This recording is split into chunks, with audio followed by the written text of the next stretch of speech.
Assalamualaikum warahmatullahi wabarakatuh. Pada kali ini saya akan menjelaskan tentang teknik kompresi data. Sebelum mengetahui tentang teknik-teknik kompresi data, kita harus mengetahui terlebih dahulu apa itu kompresi. Nah, kompresi yaitu memampatkan atau mengecilkan ukuran. Nah, kemudian kompresi data adalah proses mengkodekan informasi menggunakan bit atau information bearing unit yang lain yang lebih rendah daripada representasi data yang tidak terkodekan dengan suatu sistem encoding tertentu. Nah, kompresi data menjadi sangat penting karena memperkecil kebutuhan penyimpanan data, mempercepat pengiriman data, dan memperkecil kebutuhan bandwidth. Maksud dari memperkecil kebutuhan penyimpanan data yaitu jika kita memiliki gambar yang berukuran 500 MB kemudian diperkecil menggunakan RAR atau zip, maka itu disebut dengan memperkecil kebutuhan penyimpanan data. Yang kedua yaitu mempercepat pengiriman data.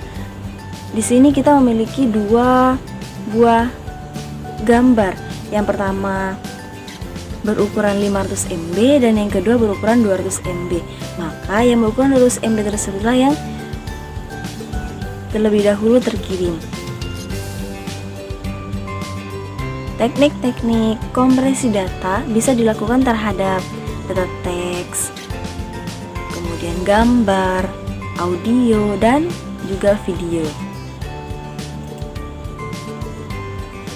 Kebutuhan data selama 1 detik pada layar resolusi 640 kali 480, yakni ada dua.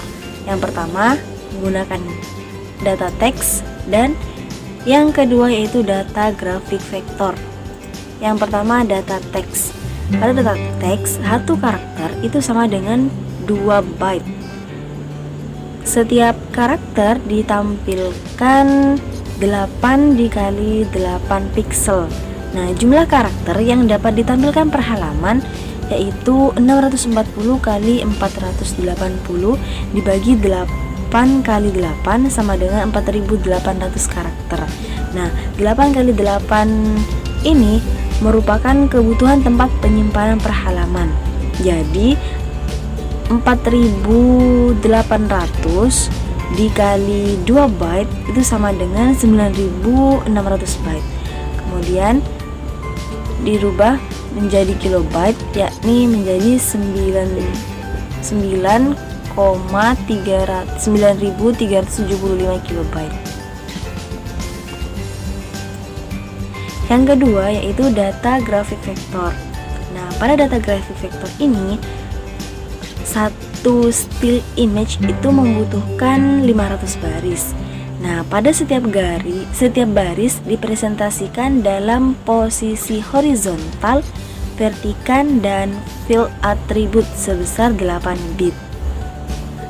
Pada sumbu horizontal dipresentasikan dengan log 2 640 dikali sama dengan 10 bit. Sumbu vertikal dipresentasikan dengan log 2 480 sama dengan 9 bit. Bits per line yaitu 9 bit ditambah 10 bit ditambah 8 bit, maka hasilnya adalah 27 bit. Nah, untuk mengetahui storage required per screen page yaitu 500 dikali 27 per 8 sama dengan 1697,5 byte atau sama dengan 1,65 kilobyte. Kemudian ada juga color display, yakni pada color display masing-masing warna pixel memakan tempat 1 byte. Kemudian ada juga jenis-jenis kompresi data. Secara garis besar kompresi data dibagi menjadi dua, yaitu yang pertama jenis kompresi data berdasarkan mode penerimaan data oleh manusia. Yang kedua jenis kompresi data berdasarkan output. Jenis kompresi data berdasarkan mode penerimaan data oleh manusia yaitu ada dua, ada dialog mode dan retrieval mode. Dialog mode yaitu yaitu proses penerimaan data di mana pengirim dan penerima seakan-akan berdialog atau real time. Yang kedua yaitu retrieval mode, yaitu proses penerimaan data tidak dilakukan secara real time, yakni dapat dilakukan fast forward dan fast rewind di client. Dapat dilakukan random access terhadap data dan dapat bersifat interaktif. Yang kedua yaitu jenis kompresi data berdasarkan output. Ini di sini juga ada dua, yaitu lossy compression dan lossless compression. Nah, lossy compression yaitu teknik kompresi di mana data hasil dikompresi tidak sama dengan data sebelum kompresi, namun dikira sudah cukup untuk digunakan. Nah, contohnya seperti MP3, JPEG, dan lain-lain. Kelebihan pada lossy compression yaitu ukuran file lebih kecil dibanding lossless, namun masih bisa tetap memenuhi syarat untuk digunakan. Teknik ini membuang bagian-bagian data yang sebenarnya tidak begitu berguna. Seperti contoh, image asli yang berukuran 12,249 byte kemudian dilakukan kompresi dengan JPEG kualitas 30 dan berukuran 1,869 byte. Berarti image tersebut 85% lebih kecil dan rasio kompresi 15%. Yang kedua yaitu lossless compression. Teknik kompresi di mana data hasil kompresi dapat dikompres lagi dan hasilnya tepat sama seperti data sebelum proses kompresi. Contohnya seperti zip, RAR, dan lain-lain.